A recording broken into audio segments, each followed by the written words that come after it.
नमस्कार दोस्तों, स्वागत है आपका हमारे YouTube channel all study times में। आज की इस वीडियो में हम बात करेंगे गेहूं की खेती के बारे में।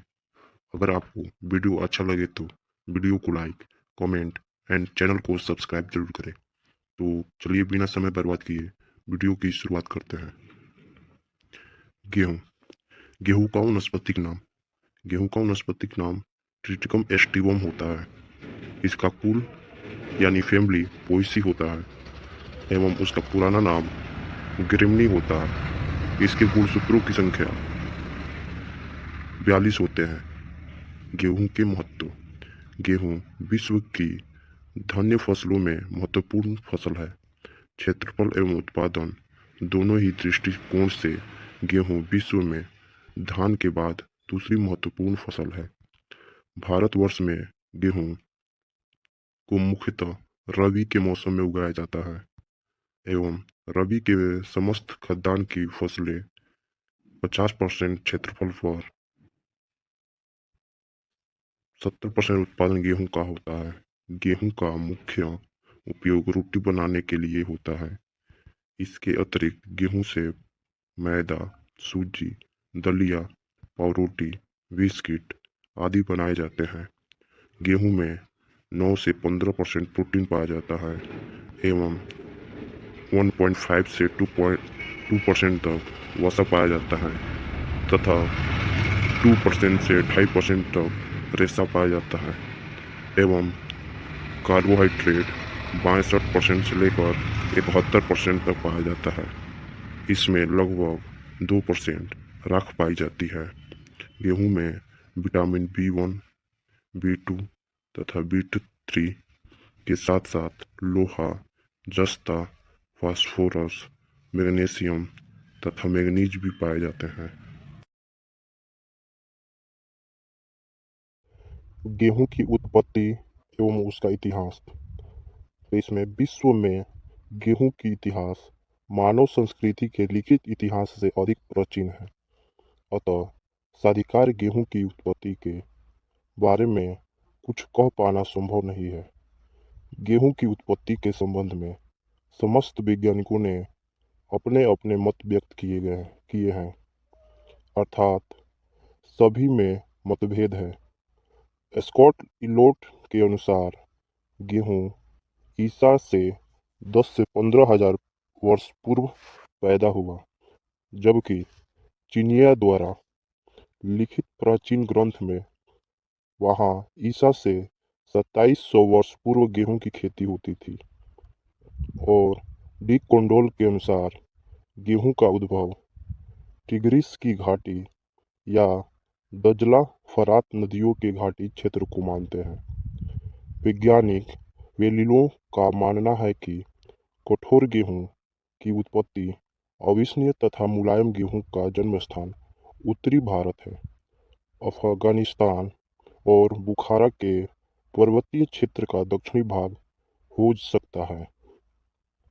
विश्व में सर्वप्रथम अमेरिकी वैज्ञानिक जापान से नूरिन 10 नामक प्रजाति ले जाकर अमेरिकी गेहूं के साथ समावेश कराकर पहली ऑर्थोबोनिक किस्म जेन्स विकसित की। इसके विकास के साथ गेहूं उत्पादन में नए युग का प्रारंभ हुआ।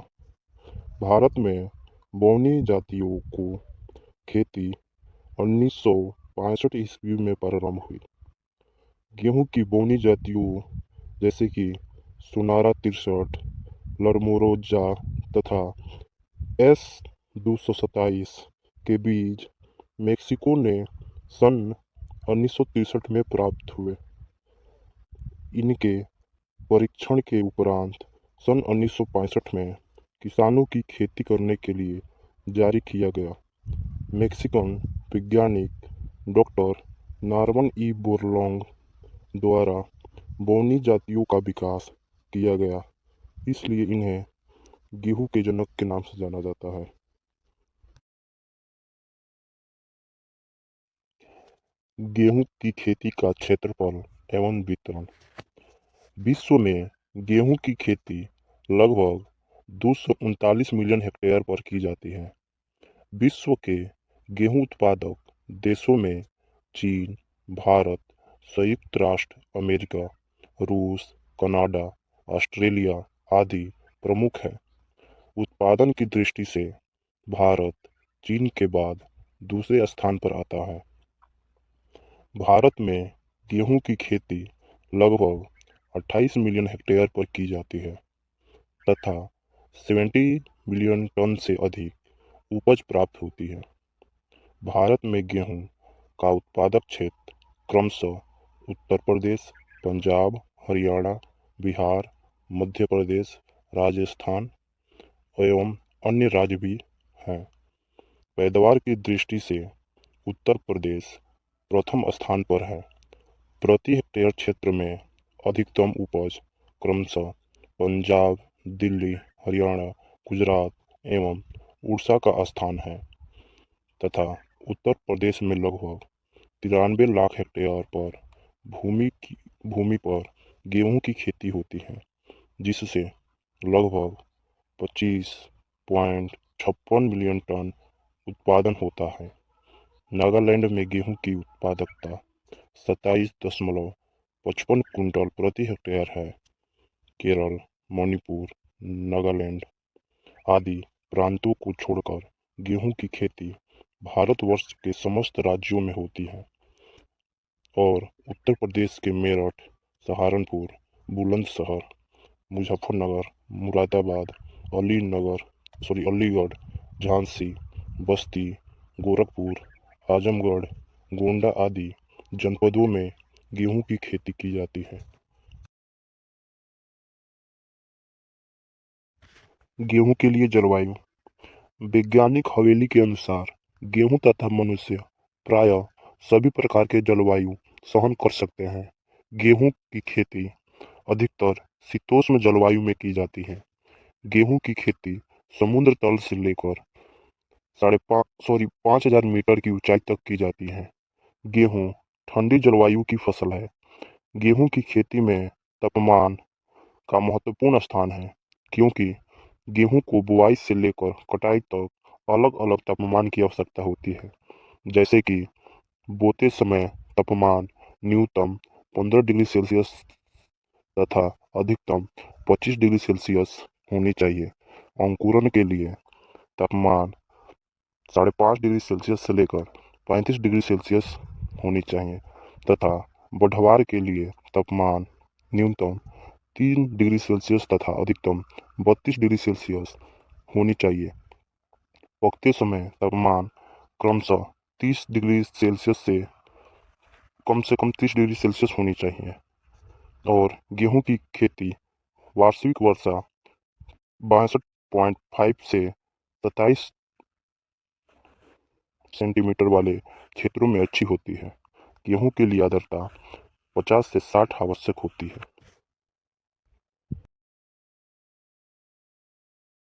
गेहूं के प्रजातियों के नाम जैसे कि PBW 550, HWH 542, DBW 110, DBW 107, HUW 468, CBW 17 या DBW 17 या HD 3118 या HD 2967 आदि हैं। UP 115 यह अर्ध बोनी जाती है। इसके दाने बड़े आकार के एवं शरबती रंग के होते हैं। यह 125 से 130 दिन में पक जाती है तथा इसकी उपज 45 से 50 कुंटल प्रति हेक्टेयर होता है। UP 368 यह बौनी प्रजाति होती है। इसके दाने मध्यम आकार के तथा शरबती रंग के होते हैं। यह 140 से 150 दिन में पककर तैयार हो जाती है। UP 2003 यह बौनी किस्म है। इसके दाने का आकार मध्यम तथा रंग शरबती होता है। यह लगभग 140 दिन में पक जाती है। इसकी उपज 50 से 55 कुंटल प्रति हेक्टेयर होता है। HD 23 29। यह बोनी प्रजाति है। इसके दाने का रंग शरबती तथा आकार मध्यम होता है। यह 135 से 140 दिन में पककर तैयार हो जाता है तथा इसका प्रति हेक्टेयर 55 कुंटल प्रति हेक्टेयर होता है उपज। HD 2428 यह बोनी किस्म है। इसके दाने मध्यम आकार के एवं कठोर होते हैं। यह 135 से 140 दिन में पककर तैयार होती है। इसकी उपज 50 से 55 कुंटल प्रति हेक्टेयर होता है। सोनालिका यह एक जिन बोनी जाति है। इसका दाना मोटा एवं सुंदर होता है। यह 120 या 125 दिन में पक जाती है। इसकी उपज 40 से 45 कुंटल प्रति हेक्टेयर होता है। यह उत्तर प्रदेश के लिए उत्तम प्रजाति होती है। PBW 138 यह एक बोनी जाति है। इसका दाना मोटा होता है तथा दाने का रंग शरबती होता है। यह लगभग 120 दिन में पक जाती है तथा लगभग 50 कुंटल प्रति हेक्टेयर उपज देती है। मालवीय 37 यह काशी हिंदू विश्वविद्यालय से विकसित बोनी किस्म है। यह मध्यम एवं पूर्वी उत्तर प्रदेश में समय एवं विलंब से बुआई करने हेतु सुस्त प्रजाति है। इसकी उपज 40 से 40 कुंटल प्रति हेक्टेयर तक होती है। गेहूं के लिए भूमि कैसी होनी चाहिए? गेहूं की खेती के लिए उचित जल निकास वाली समतल भारी दोमट मृदा सर्वोत्तम मानी जाती है, परंतु इसके अतिरिक्त गेहूं की खेती बलुअर दोमट एवं जलोढ़ काली कपस्य मृदा रेतीली एवं तलहटी मृदाओं में सफलतापूर्वक की जा सकती है। ऐसी भूमि जिसका pH मान 6 से 7 के बीच होता है वह उत्पादन के लिए उपयुक्त होती है। खेत की तैयारी 2 जुताई मिट्टी प्लट हैरो के साथ करके फिर 2-3 जुताई कल्टीवेटर से या देसी हल से करते हैं या एक ही जुताई रोटावेटर से कर लेते हैं। प्रत्येक जुताई के बाद खेत में पट्टा चलाकर खेत को ढेला रहित एवं समतल कर लेते हैं। खेत की तैयारी के समय 3 बातों का ध्यान रखना चाहिए, जैसे कि खेत में खरपतवार रहित कर लेते हैं। दूसरी, खेत की उचित नमी बनाए रखना तथा खेत की मिट्टी भुरभुरी होनी चाहिए। इन बातों का महत्वपूर्ण ध्यान रखना चाहिए। गेहूं के बोने का समय। गेहूं की बुआई का समय मृदा ताप पर निर्भर करता है। इसके लिए उच्चतम तापमान 20 डिग्री सेल्सियस होता है। असिंचित क्षेत्र में गेहूं की बुआई अक्टूबर या द्वितीय पक्ष में होनी चाहिए। सिंचित दशा समय से बुआई 1 नवंबर से 25 नवंबर तक होनी चाहिए। सिंचित दशा विलंब से बुआई 25 नवंबर से 25 दिसंबर तक होनी चाहिए। देर से पकने वाली प्रजातियों की बुआई यदि समय से न होकर दिसंबर माह में की जाए तो उपज 3 से 4 कुंटल तथा जनवरी माह में बुआई करने पर उपज 4 से 5 कुंटल सप्ताह की दर से घट जाती है। बीज की मात्रा।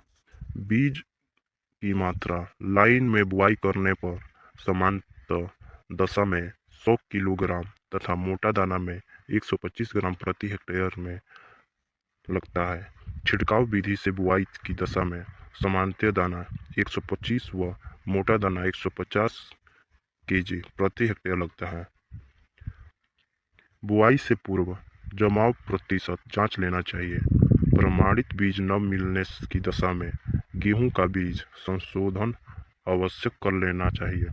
डीलर द्वारा बीज बोने की दशा में बीज का दर 25 से 30 किलोग्राम प्रति हेक्टेयर होता है। बीज शोधन। गेहूं के बीज को थीरम 2.5 ग्राम प्रति kg बीज दर से या कार्बोनिलिक 2.5 ग्राम प्रति किलोग्राम बीज दर या ट्राइकोडर्मा स्पोर 5 ग्राम प्रति kg बीज दर से उपचारित करके बुआई करना चाहिए। पौधा अंतराल। सामान्य दशा में कतार से कतार 27 सेंटीमीटर, पौधे से पौधे की दूरी 18 सेंटीमीटर तथा बीज की गहराई 5 सेंटीमीटर रखते हैं।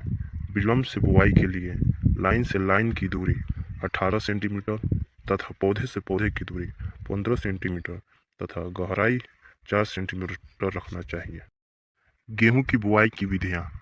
गेहूं की बुआई मुख्यतः 6 विधियों द्वारा की जाती है, जो निम्न प्रकार हैं। पहला, छिड़काव विधि। दूसरा, हल के पीछे कूड़ में। तीसरा, सीड ड्रिल द्वारा। चौथा, ड्यूलर द्वारा। पांचवा, जीरो टिल ड्रिल मशीन द्वारा। छठा, उभरी हुई क्यारी विधि द्वारा। पहला, छिड़काव विधि द्वारा। बुआई की यह विधि अवैज्ञानिक है। इस विधि से बुआई करने के लिए किसान बीज को झोली में भरकर रखता है एवं एक हाथ से उसे खेतों में समान रूप से बिखेरता है। तत्पश्चात खेत की जुताई देसी हल से करके पट्टा चलाकर खेत को समतल करके उसे छोटी छोटी क्यारियों में बना देता है, जिससे सिंचाई करने में आसानी होती है। दूसरा, हल के पीछे बुआई करना। हल के पीछे 2 विधियों से गेहूं की बुआई की जाती है। पहला, कूड़ में बुआई करना। इस विधि में व्यक्ति देसी हल चलाकर खेत में कूड़ बनाता है और दूसरा व्यक्ति उस कूड़ में गेहूं के बीज की बुआई करता है और खेत की संपूर्ण बुआई के बाद खेत में पट्टा लगाकर खेत को समतल कर छोटी छोटी क्यारियों में बना दी जाती है, जैसे कि आप इस चित्र में देख रहे हैं। दूसरा, नाई द्वारा बुआई करना। नाई बांस से बना एक यंत्र होता है, जिसे देसी हल के पीछे बांधकर गेहूं की बुआई में उपयोग किया जाता है। इसमें बीज कूड़ में समान गहराई पर गिरता है, जैसे कि आप इस चित्र में देख रहे हैं। तीसरा, सीड ड्रिल मशीन द्वारा बुआई करना। सीड ड्रिल मशीन को बैलों तथा ट्रैक्टर द्वारा चलाया जाता है। सीड ड्रिल मशीन में एक बीज बॉक्स होता है, जिसमें बीज बह दिया जाता है। पूर्व में भली भांति तैयार की गई खेती मशीन द्वारा एक बार में कई कूड़ों की एक साथ बुआई होती है।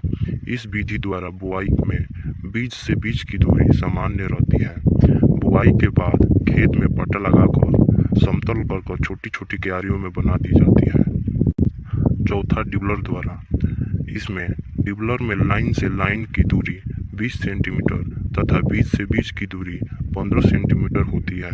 भली भांति तैयार खेत में जिसकी मिट्टी भुरभुरी हो तथा समतल हो, ड्यूलर द्वारा बुआई की जाती है। ड्यूलर द्वारा बोया गया बीज 5 से 6 सेंटीमीटर गहराई पर गिरता है। इस यंत्र द्वारा बुआई करने में अधिक व्यक्ति की आवश्यकता पड़ती है, जो बीज को ड्यूलर से बने छिद्रों में डालकर ढकते रहते हैं। यह विधि क्रमशः क्षेत्रफल में बुआई की जाती है। पांचवा, जीरो टिल ड्रिल मशीन द्वारा। यह कृषि एवं प्रौद्योगिकी विश्वविद्यालय पंतनगर द्वारा विकसित एक ऐसी मशीन है जो धान की कटाई के तुरंत बाद नमी युक्त खेत में बिना खेत की तैयारी किए सीधे गेहूं की बुआई कर सकती है। इसमें समय की बचत एवं व्यक्ति बहुत कम आता है। छठा, उभरी हुई क्यारी विधि द्वारा। इसमें गेहूं की खेती के लिए खाद एवं उर्वरक। खाद एवं उर्वरक मात्रा, गेहूं की किस्म, सिंचाई की सुविधा, बोने की विधि, खाद की किस्म, भूमि की किस्म आदि कारकों पर निर्भर करती है। उर्वरकों का प्रयोग मृदा परीक्षण के आधार पर करना उचित है। बोने गेहूं की अच्छी उपज के लिए मक्का, धान, ज्वार, बाजरा खरीफ की फसल के बाद भूमि में 150, 60 और 40 के अनुपात में प्रति हेक्टेयर की दर से विलंब से बोने की दशा में 80 के 80, 40, 30 केजी के अनुपात में क्रमशः नाइट्रोजन, फास्फोरस तथा पोटास का प्रयोग करना चाहिए।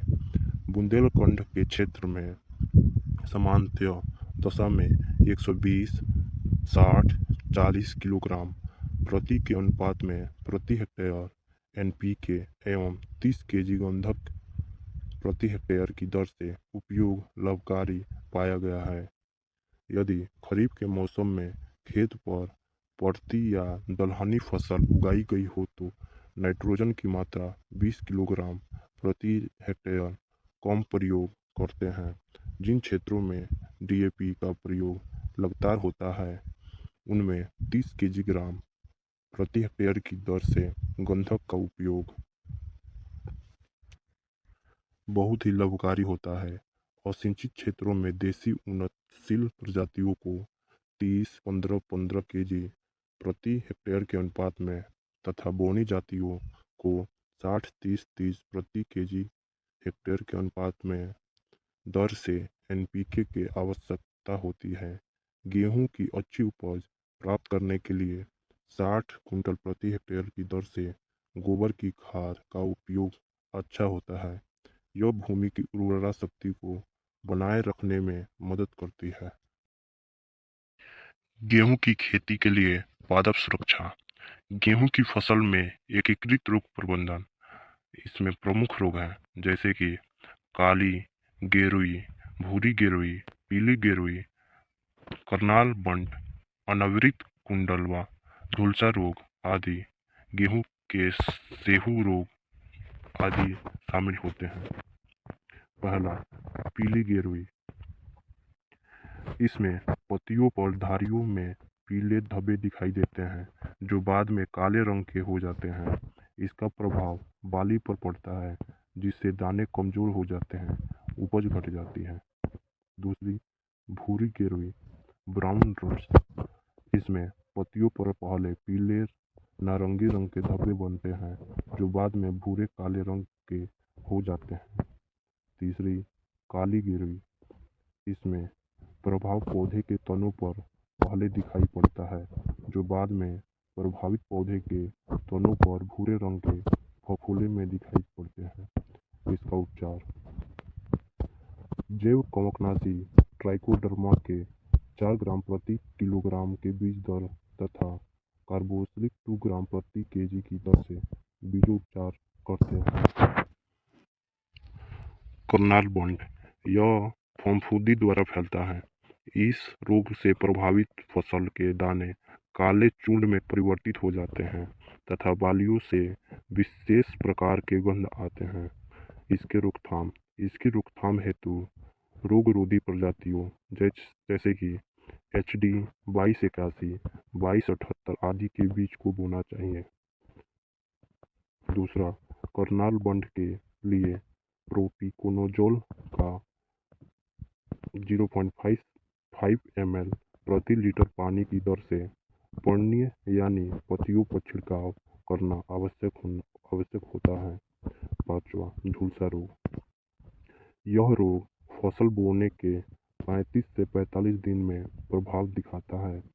इस रोग में पौधे की पत्तियों पर पीले रंग के धब्बे दिखाई देते हैं, बाद में काले रंग में बदल कर पूरे पौधों को अपनी चपेट में ले लेते हैं।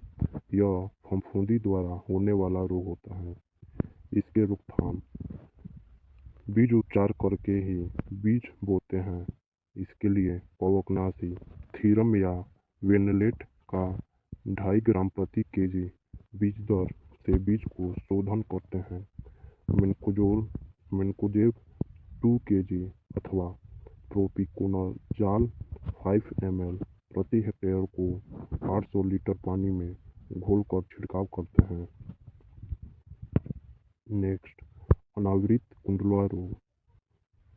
यह फफूंदी द्वारा होने वाला रोग होता है जिसमें प्रभावित पौधे की बालियों के दाने के स्थान पर एक प्रकार का काला चूर्ण बन जाता है।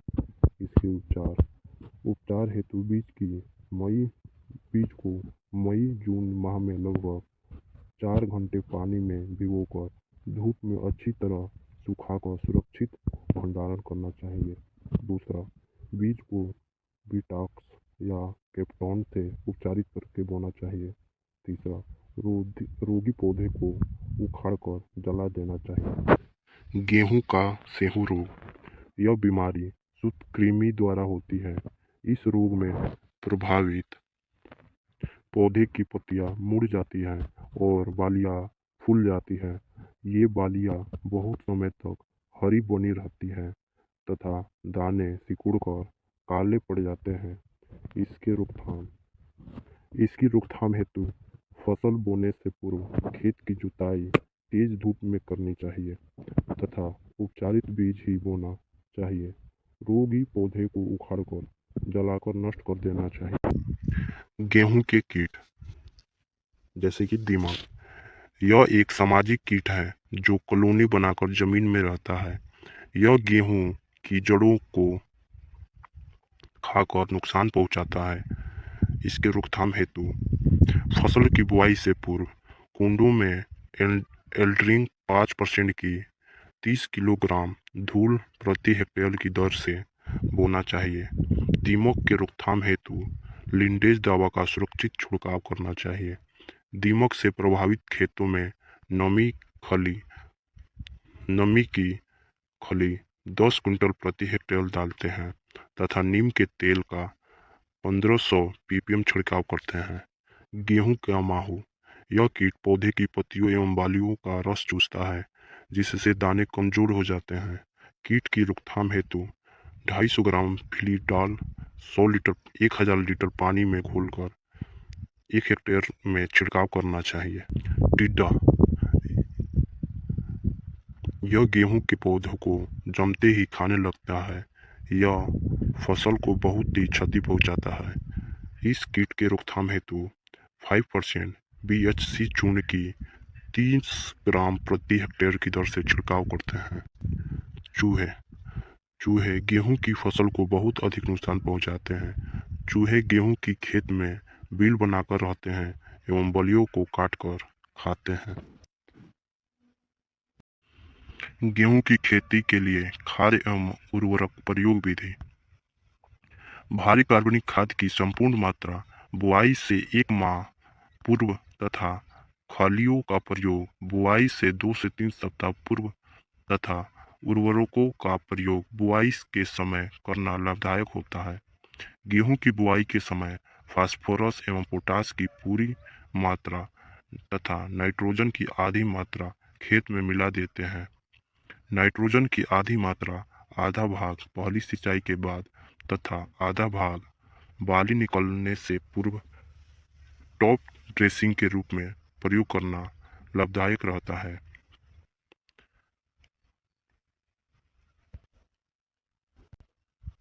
गेहूं में सिंचाई का समय। पहली सिंचाई शिखर जड़ बनते समय यानी 20 से 25 दिन पर। दूसरी सिंचाई कल्ले निकलते समय यानी 40 से 45 दिन पर। तीसरी सिंचाई दीर्घ संधि अथवा गांठ बनते समय यानी 60 से 65 दिन पर। चौथी सिंचाई पुष्पावस्था यानी बुआई के 80-85 दिन पर। पांचवा सिंचाई दुग्ध अवस्था यानी बुआई के 100 से 105 दिन पर। छठी सिंचाई दाना भरते समय यानी बुआई के 115 से 120 दिन के बाद। सीमित सघन में सिंचाई, यदि 3 ही सिंचाई की सुविधा हो तो पहली सिंचाई SRI स्टेज 20 से 25 दिन पर, दूसरी सिंचाई बाली निकलते समय तथा तीसरी सिंचाई दुग्धावस्था में करना चाहिए।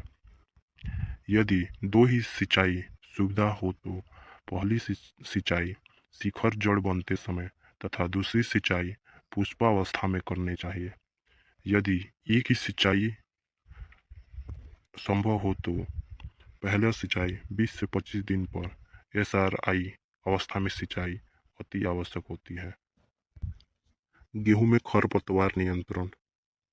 खरपतवार को नियंत्रण करने के लिए कतारों में बोई गई फसल की निकाई गुड़ाई प्रथम सिंचाई के बाद दूसरी सिंचाई से पूर्व करते हैं।